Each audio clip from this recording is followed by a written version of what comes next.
এই হইতেছে আমাদের খামার বাড়ি।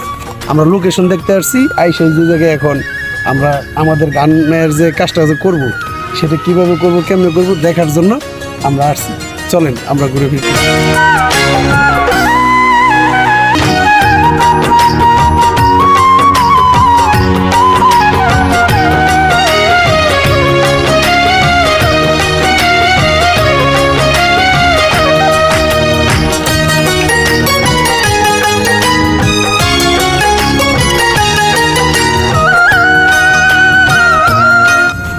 হিরো আলম ভাই কিন্তু এই জায়গায় কিন্তু কাজ করছিল।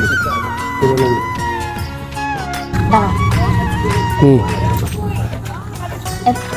দেখো, আমি জানি সবাই তোমাকে ভয় পায়, আমি তোমাকে ভয় পাই না। আমি তোমাকে ভালোবাসি, তুমি বারবার আমাকে রিজেক্ট করে দাও কেন?